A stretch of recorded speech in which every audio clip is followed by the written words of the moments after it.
오늘 저녁에 우리가 나눌 말씀은 야고보서의 마지막 시간입니다.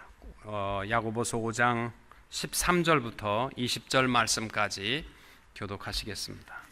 너희 중에 고난당하는 자가 있느냐? 그는 기도할 것이요 즐거워하는 자가 있느냐? 그는 찬송할지니라.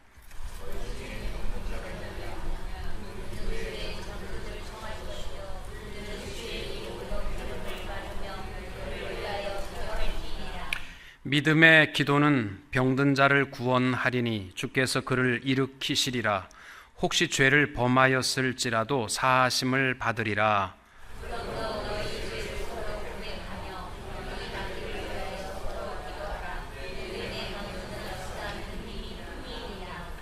엘리야는 우리와 성정이 같은 사람이로되 그가 비가 오지 않기를 간절히 기도한즉 3년 6개월 동안 땅에 비가 오지 아니하고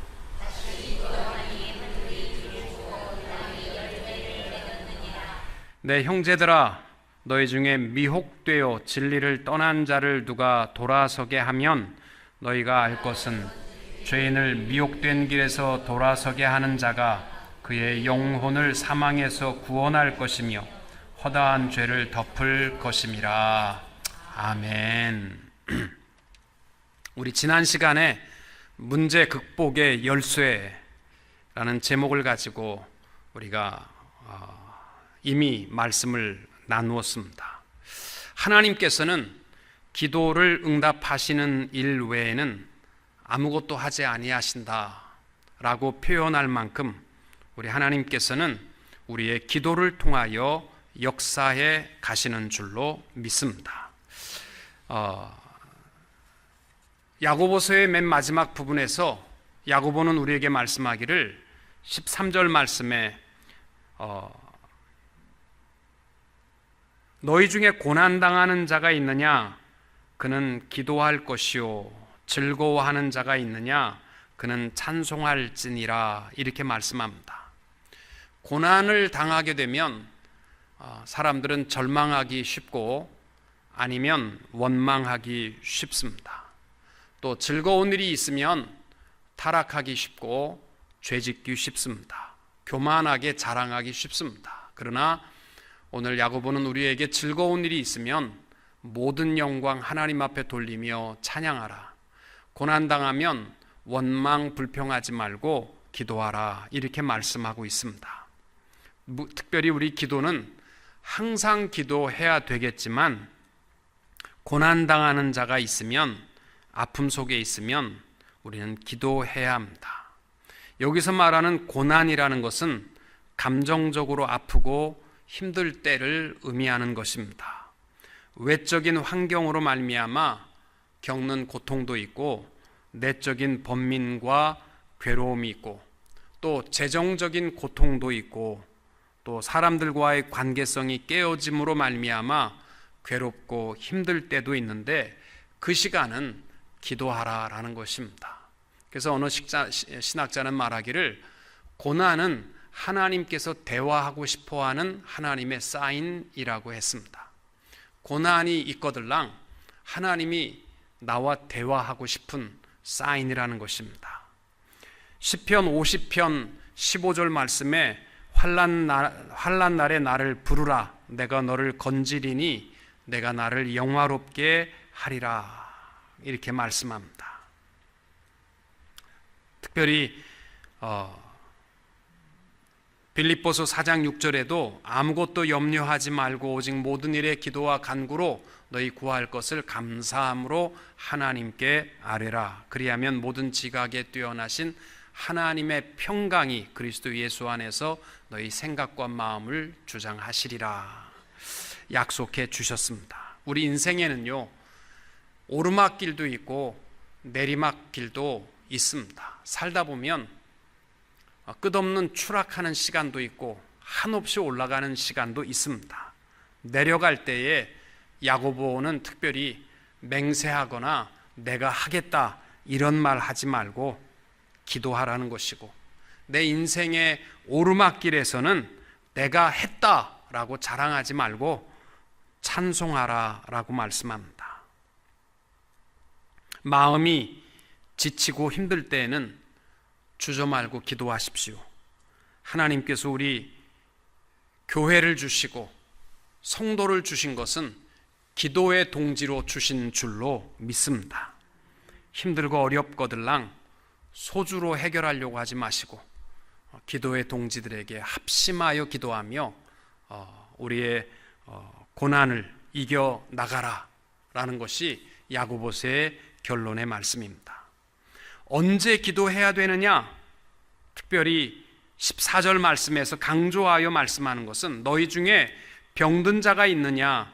그는 교회의 장로들을 청할 것이요 그들은 주의 이름으로 기름을 바르며 그를 위하여 기도할지니라. 신체적으로 아플 때에는 반드시 기도해야 할 시간입니다. 여러분, 육신이 아픈 것보다 고통스러운 게 뭐가 있겠어요? 물질은 어쩌면 다 잃어버리고 사업에 실패하는 것은 하나님께서 우리에게 주시는 가장 작은 징계라고 말합니다. 육신의 고통은요, 아픈 것보다 힘든 거 없습니다. 건강할 때는 잘 모릅니다. 오늘도 제가 수술하신 자매를 방문하고 또 병원을 방문하고 이렇게 오면서 건강하게 두 다리로 살아갈 수 있는 것이 얼마나 큰 축복인가. 신체적으로 여러분 아프거들랑 기도의 시간입니다. 특별히 야고보는 교회의 장로들을 불러다가 기도를 요청하고 장로들은 가서 그들에게 기름을 바르며 그를 위하여 기도하라 이렇게 되어 있는데, 영어 성경에 보시면은 to pray over him, 그들 위에 기도하라 이렇게 말씀하고 있습니다. 그 위에 손을 얹고 기도하라 라는 명령입니다. 이 over이라는 말이요, 참 중요한 단어입니다. 목사가 바쁜데 목사님 나 코감기 걸렸어요. 와서 기도 좀 해주세요. 나 소화가 잘 안 되는데 와서 좀 기도해 주세요. 그런 거는 좀 여러분 스스로가 그런 거는 소화제 먹으라는 것이고요.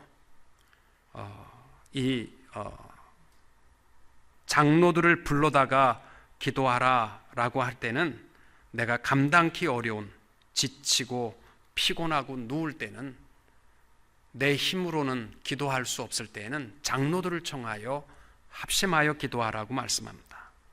여러분, 병에는 성경에 보시면 세 가지 종류가 있습니다. 콜라병, 사이다병 이런 게 아니고요.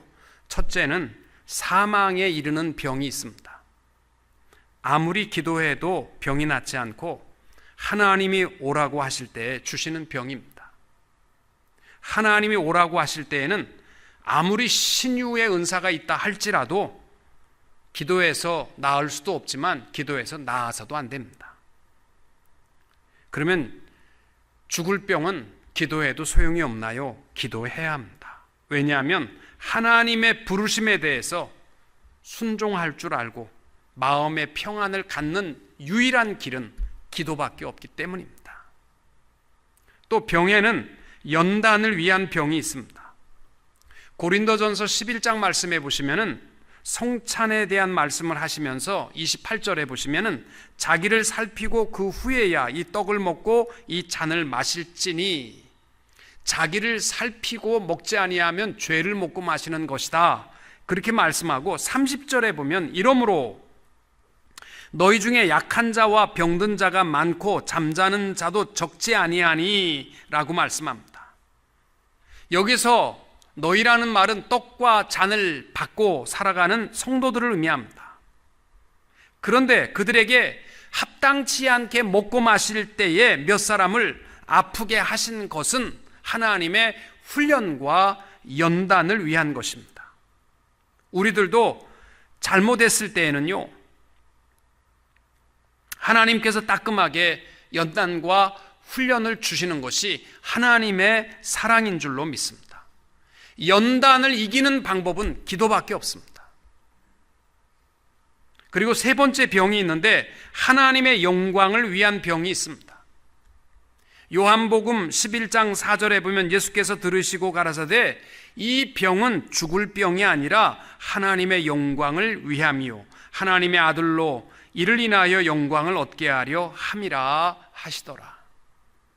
또 요한복음 9장에 보시면은 날 때부터 소경된 자를 예수님께 데려와서 이 사람이 부모의 죄 때문에 소경입니까? 자기 죄 때문에 소경되었습니까? 이렇게 물었을 때 요한복음 9장 3절에 예수께서 대답하시되 이 사람이나 그 부모가 죄를 범한 것이 아니라 그에게서 하나님의 하시는 일을 나타내고자 하심이니라. 아멘. 여러분, 하나님의 영광을 나타내기 위한 병도 있습니다. 그 병은요, 반드시 기도로 이길 수 있습니다. 그러니까 성경에 나와 있는 병은요, 죽을 병도, 또 연단을 위한 병도, 또 이 하나님의 영광을 위한 병도 이기는 길은요, 기도밖에 없습니다. 미국의 듀크 대학의 병원 의사인 해럴드 퀘니히라는 의사와 데이비드 라슨이라는 두 사람의 그 연구 결과에 따르면 매주 교회에 나가는 사람들은 병원에 입원할 가능성이 적고 입원한다 하더라도 교회에 나가지 않는 사람들보다 입원 기간이 훨씬 짧다, 이런 발표를 했습니다. 여러분, 기도가, 특별히 야고보는 병든 자가 있으면 기도밖에 없으니까 기도하라. 자기가 지치고 힘들고 어려울 때는 장로들을 청하여서 그 머리에 손을 얹고 기도하라, 이렇게 말씀합니다. 열왕기하 20장 1절에 보시면은 히스기야 왕이 죽을 병에 걸리게 되자 이사야 선지자가 그를 찾아가 하나님의 메시지를 전한 기사가 나와 있습니다. 그런데 히스기야가 하나님 앞에 눈물로 기도합니다. 열왕기하 20장 5절에 보면 내가 내 기도를 들었고 내 눈물을 보았노라. 내가 너를 낫게 하리니 내가 3일 만에 여호와의 전에 올라가리라. 히스기야의 생명이 15년 연장받게 됩니다. 여러분, 아프고 힘들거들랑 먼저는 기도하십시오. 그리고 또 언제 기도해야 되느냐면 15절에 보시면은 믿음의 기도는 병든 자를 구원하리니 주께서 그를 일으키시리라. 혹시 죄를 범하였을지라도 사하심을 받으리라. 죄의 결과, 마음의 고통과 영적으로 병들었을 때에 얻는 고통들을 이기는 방법은 기도밖에 없다는 것입니다. 물론 여러분, 죄 지음으로 얻는 병도 있지만 죄와 상관없이 오는 병도 많이 있습니다. 사도 바울도 병 걸릴 만한 죄를 범한 일이 없었습니다. 그런데 그는 이 심장병과 안질로 많은 고생을 했다라고 기록되어 있습니다. 그런 면에서 고난당하는 사람들, 질병으로 고통받는 사람들, 또 큰 실패의 쓴 잔을 마신 사람들을 바라보면서 다 죄값이다 라고 속단하면 큰일 납니다.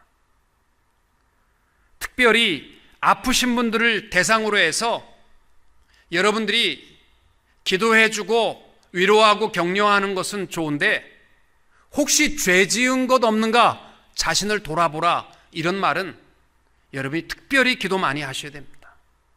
물론 죄의 값에 대해서 자신이 돌아보는 것은 굉장히 중요합니다. 아플 때에 자신을 돌아보는 건 중요하지만 아픈 사람에게 너 혹시 죄 지은 것 없나?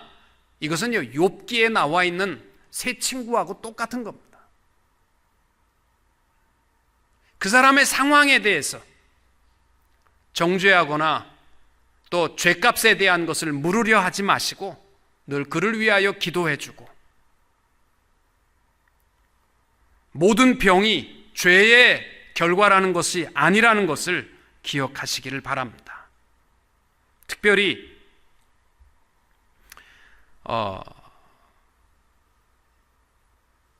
죄로 말미암아 오는 고통이 있을 때 우리에게 야고보가 부탁하는 말은 하나님 앞에 죄를 고백하라, 회개하라. 영적인 고통의 질병을 낫기 위해서는 회개하는 길밖에 없습니다.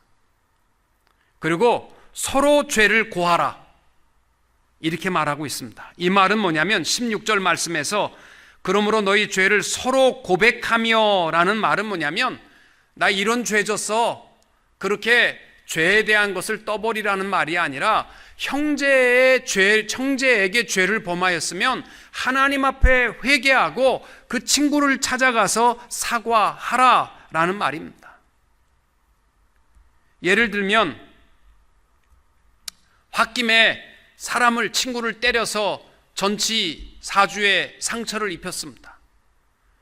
그리고 새벽 예배 가서 기도하다 보니까 자기가 너무 부끄러운 거예요. 술김에 자기가 화나서 때렸는데, 그래서 다시는 하나님, 내가 절대로 때리지 않겠습니다, 내가 잘못했습니다, 그래서 해결되는 게 아니고요, 죄값에 대해서는 그 친구를 찾아가서 내가 잘못했다, 네가 분풀이 할 때만큼 나를 때려라, 네가 원하는 대로 나에게 분풀이 해라, 내가 정말 잘못했다, 내가 다시는 너한테 이러한 죄를 범하지 않겠다, 이렇게 자기가 지은 죄에 대해서 용서해달라라고 고백하는 것이 옳다라는 겁니다.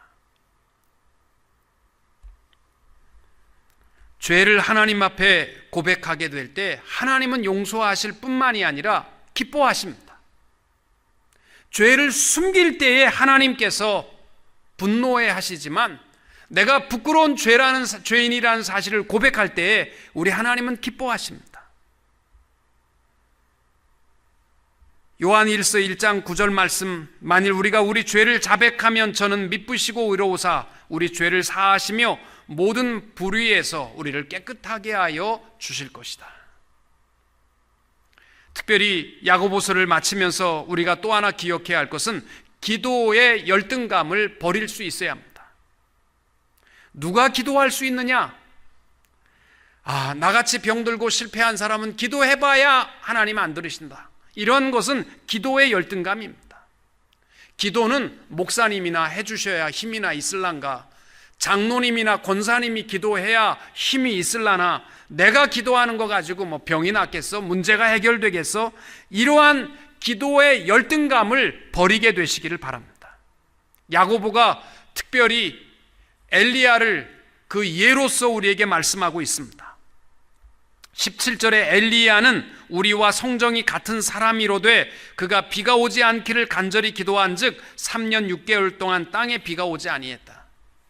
엘리야가 무슨 특별히 대단한 인물이라서 기도할 때 하나님이 역사한 것이 아니라 우리와 똑같은 사람이라는 거예요. 의인의 간구는 역사하는 힘이 크다라고 말씀하는데, 문제는 누가 의인입니까? 하나님 앞에 의인이라고 얘기할 수 있는 사람이 누굽니까? 목사입니까? 아닙니다. 오직 의인은 믿음으로 말미암아 사는 자들입니다. 그리스도 예수 안에 있는 자들은요, 다 그리스도의 보혈의 피 때문에 우리가 의인이 된 줄로 믿습니다. 하나님 앞에 우리는 다 만인 제사장으로서 주님 앞에 나와 당당히 구할 수 있는 특권을 얻게 된 줄로 믿으시기 바랍니다. 여러분, 엘리야가 대단한 것 같죠? 갈멜 산상에서 바알 선지자 450명, 아세라 선지자 400명, 도합 850명을 놓고 기도의 싸움을 합니다. 불의 제단이 내리도록. 엘리야의 불의 제단이 내렸을 때 850명 뿐만 아니라 거기와 함께한 사람들을 다 칼로 쳐 죽였습니다. 그런데 그 다음날 열왕기상 19장 말씀에 보면 아합 왕의 아내인 이세벨이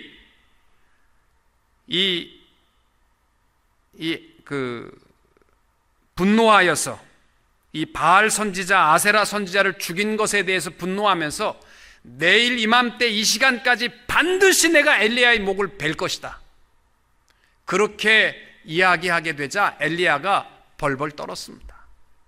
그리고 무서워서 그는 브엘세바 광야로 도망가서 이 엘리야가 대머리라서 아마 햇빛에 약한 것 같아요.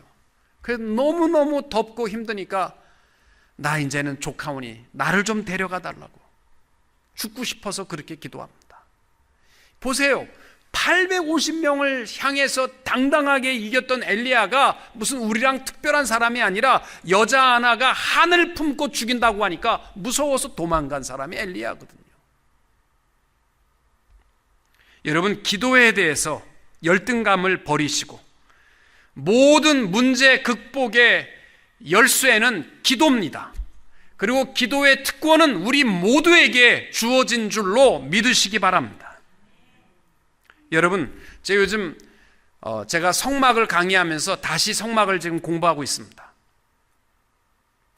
성막을 보게 되면 하나님께서 제도하신 것은 하나님의 방법이고 하나님의 뜻이라는 거예요. 예배자와 우리 성도의 삶에 대해서 제일 먼저 이 성막 안에 이 세마포로 둘러싼 성막에 문이 있는데 그 문이요, 오늘날처럼 무슨 유리문이나 이 자물쇠 문이 아니고요, 그게 휘장입니다. 휘장. 청색, 자색, 홍색, 또 그 흰색, 그 배옷의 색, 그 네 가지 색깔로 직조물로 싼 휘장이 제일 먼저 있고, 그 다음에 두 번째 문이 있는데 그것이 성소 안으로 들어가는, 번제단과 또 물두멍을 지나서 번제단으로 들어갈 때에 또 휘장이 하나 있습니다. 근데 그것도 똑같은 색깔의 휘장입니다. 또 하나가 뭐냐면 지성소와 성소를 나누고 있는 휘장, 그것도 똑같은 네 가지 색으로 직조물로 짜여 있는 휘장입니다. 근데 많은 사람들이 예수 믿는다는 것이요, 성막 안에 있는 첫 번째 휘장, 이것만 열고 들어오는 것으로 다 된 것으로 생각합니다. 그 첫 번째 휘장은요, in Christ, 예수 안에 있느냐 밖에 있느냐, 물론 가장 중요한 휘장이 첫 번째 휘장이죠. 그 안에 들어오면 바라볼 수 있는 것이 예수의 보혈의 피, 번제단이고, 그 다음에 날마다 씻고 성결하게 할 수 있는 물두멍이 그 마당에 있습니다.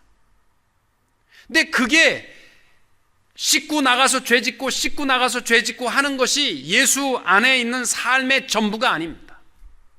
두 번째 휘장을 열고 성소 안으로 들어가면 볼 수 있는 것이 금초대와 떡상과 기도의 향단 세 개를 볼 수 있습니다.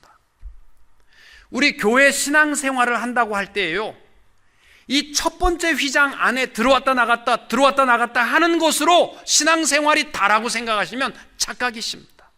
두 번째 휘장을 열고 들어가서 그 말씀의 떡을 함께 먹고 마시고, 또 금초대 성령의 빛의 조명을 확인하시고, 또 누구든지 두 번째 휘장을 열고 들어가서 주의 이름으로 하나님 앞에 기도의 향불을 드릴 수 있는 이 삶, 어떻게 보면 진정한 교회의 삶이요, 신앙생활의 삶이 예배의 기쁨과 또 기도의 기쁨과 말씀의 기쁨을 누리며 살아갈 수 있는 사람이 누구냐면 두 번째 휘장을 열고 들어간 사람들입니다.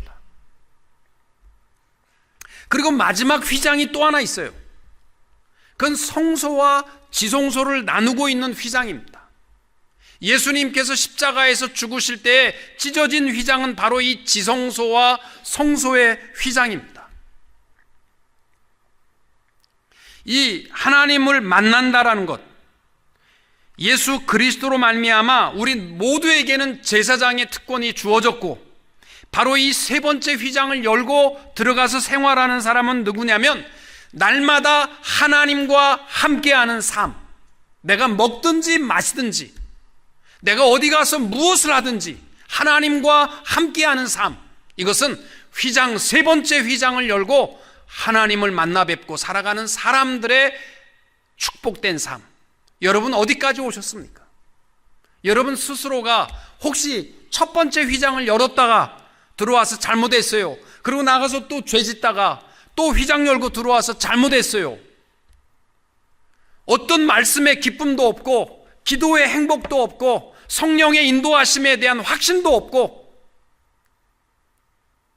날마다의 삶 속에서 하나님이 주인이시기보다는 내가 삶의 주인이 되어서 살아가신다면 여러분 첫 번째 휘장밖에 못 들어가신 겁니다.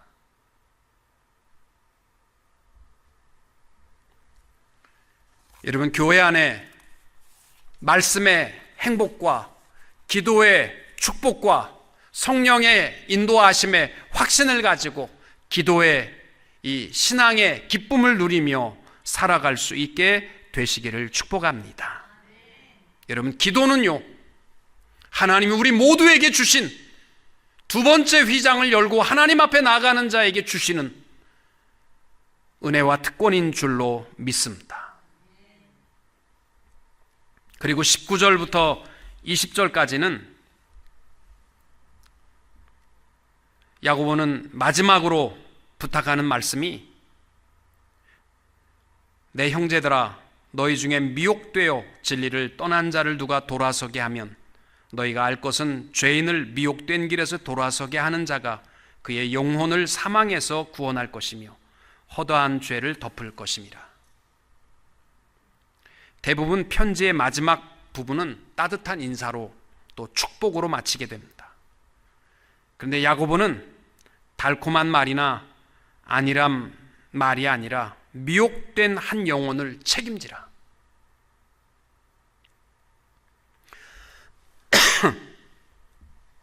여러분, 우리 야고보서를 마치면서 야고보는 우리에게 무슨 따뜻하고 다정한 인사로 마치는 것이 아니라 미혹됨에 빠진 한 영혼을 책임지라, 이 강력한 부탁을 하고 말씀을 끝내고 있습니다. 여러분, 솔직한 마음으로 우리 주위에 예수 없이 살아가는 사람들에 대한 책임감이 있으십니까? 내 주위에 하나님을 모르고 살아가는 사람들에 대한 책임감이 여러분에게 있으시냐라고 묻고 있습니다. 하나님이 가장 기뻐하시는 것은 한 영혼이 미혹된 길에서 돌아서는 것입니다. 여러분, 영원토록 지옥에 꺼지지 않는 불에서 고통당할 영혼을 바라보면 예수 안 믿는 여러분의 자녀 손이나 형제를 바라볼 때 잠이 편안히 온다라고 하면 뭔가 모순이 있는 것입니다. 불쌍한 한 영혼을 바라보고 책임질 수 있게 되시기를 원합니다.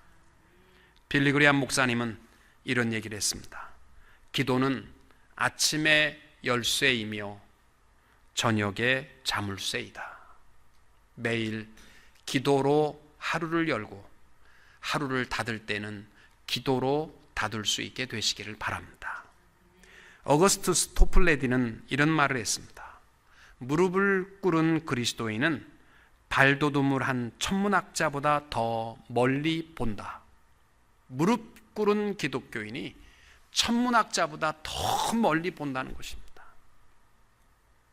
여러분, 기도의 기쁨으로 또 내게 주신 기도의 특권으로 기도의 행복으로 살아가시며 우리 주위에 죽어져가는 한 영혼을 불쌍히 여길 수 있는 마음, 한 해가 가기 전에 한 번도 복음 전하지 않고 2018년도를 마치지 마시고, 오늘 권사님 기도한 것처럼 참 세월이 빠른데 딱 석 달 남았는데 여러분, 예수에 대해서 한번 전해보셨습니까? 한 번도 복음 전하지 않고 살아가는 우리의 나태한 삶이 되지 마시고 기도하며 영혼을 책임지며 사명을 감당하는 우리 성도님들이 다 되시기를 주님의 이름으로 축원합니다.